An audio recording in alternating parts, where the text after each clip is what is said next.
Welcome back to Exon classes. आज के इस वीडियो लेक्चर में हम देखने वाले हैं about the difference between the binary fission and multiple fission. Before we are going to discuss the differences between the two terms, first of all we have to know about the basics of binary fission.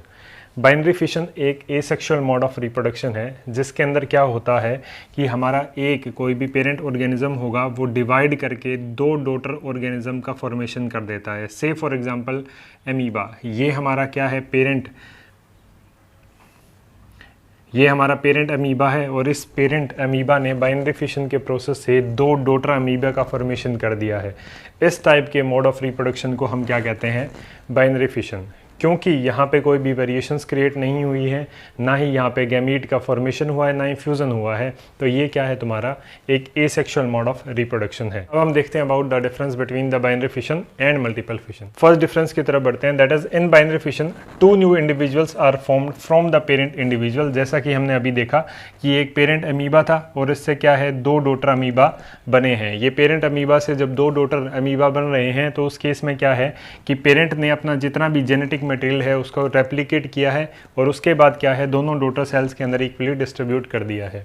जबकि in multiple fission many individuals are formed, यहाँ पे क्या है कि यहाँ पे बहुत से यानी मल्टीपल इंडिविजुअल्स का फॉर्मेशन होता है in case of multiple fission. Next difference की तरफ बढ़ते हैं, that is the division of nucleus and cytoplasm take place simultaneously, कि यहाँ पे जो तुम्हारा डिवीजन है न्यूक्लियस का और साइटोप्लाज्म का साइमल्टेनियसली होता है।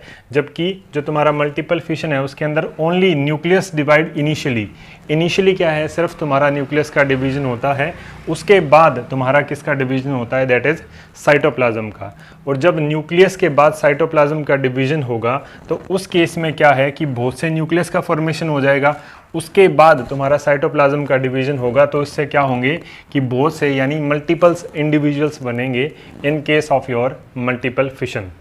नेक्स्ट डिफरेंस की तरफ बढ़ते हैं, that is no protective coat और cyst is formed around the cell in case of your binary fission, whereas a protective coat or cyst is formed around the cell in case of multiple fission। थोड़ा सा एक basic concept देखते हैं कि ये तुम्हारा क्या है, एक अमीबा है और जब भी अमीबा क्या है एक एसिमेट्रिकल ऑर्गेनिज्म है, तो कोई भी उसकी एक सिमेट्री नहीं है। और ये जो तुम्हारे जो निकलते हैं फॉल्स फीट, इसे हम क्या कहते हैं, स्यूडोपोडिया। और ये तुम्हारा क्या है, जेनेटिक मटेरियल है अमीबा का।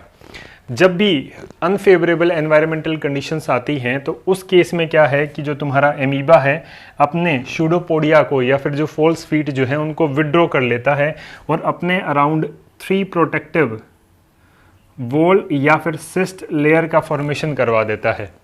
इस प्रोसेस को हम कहते हैं एंसेस्टेशन। इस प्रोसेस को हम कहते हैं एंसेस्ट्रेशन। और जैसे ही फेवरेबल एनवायरमेंटल कंडीशन आती है तो तब तक क्या हो चुका होता है कि जो तुम्हारा जो पेरेंट अमीबा के अंदर जो न्यूक्लियस था वो बहुत से डिवाइड कर चुका होता है, that is only nucleus divide initially. तो यहाँ पे क्या है, बहुत से न्यूक्लियाई का डिवीजन हो चुका होता है।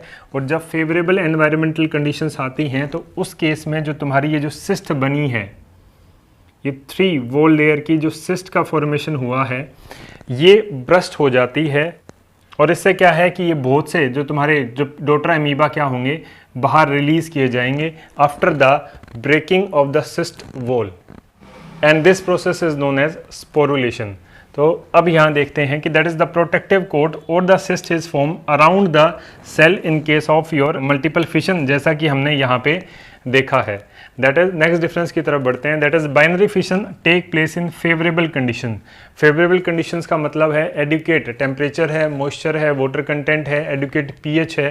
तो ये जो सारी कंडीशन ऑर्गेनिज्म के लिए क्या है, फेवरेबल कंडीशंस हैं। और जब भी एनवायरमेंटल कंडीशंस फेवरेबल होती हैं तो उस केस में जो ऑर्गेनिज्म है वो बाइनरी फिशन से डिवाइड कर जाता है।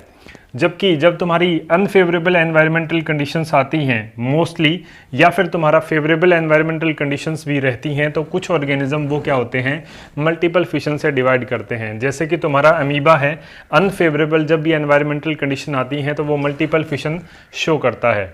नेक्स्ट डिफरेंस की तरफ बढ़ते हैं, that is no residue is left behind in case of binary fission. जैसा कि हमने यहाँ देखा भी है कि एक पेरेंट ऑर्गेनिज्म होगा वो कंप्लीटली क्या है, 2 डॉटर इंडिविजुअल्स के अंदर डिवाइड हो जाता है। जबकि इस वाले जो प्रोसेस में that is in multiple fission की जो तुम्हारा काफ़ी जो कुछ रेसिड्यू जो है वो लेफ्ट बिहाइंड रह जाता है जब ये मल्टीपल तुम्हारे अमीबा निकलते हैं during the process of multiple fission. Next difference की तरफ बढ़ते हैं, that is binary fission makes the organism immortal.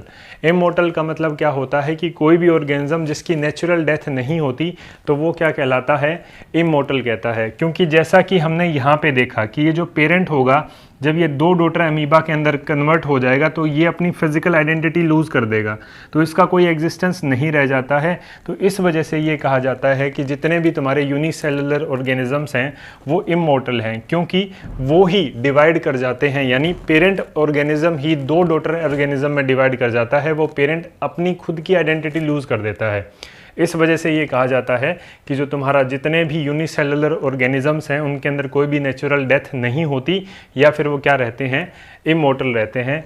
जबकि no such phenomenon is observe in case of your multiple fission. अब बात कर लेते हैं कुछ एग्जांपल्स की, that is bacteria, amoeba, euglena etcetera are the examples of binary fission. और amoeba जब फेवरेबल एनवायरमेंटल कंडीशंस पे होगा तब, और जबकि जो तुम्हारा मल्टीपल फिशन का एग्जांपल है अमीबा एंड प्लाज्मोडियम, जो कि हमें मलेरिया वगैरह डिजीज़ भी कॉज करवाता है। If you like the video then please do hit the like button and subscribe to our channel for more updates. Thank you so much.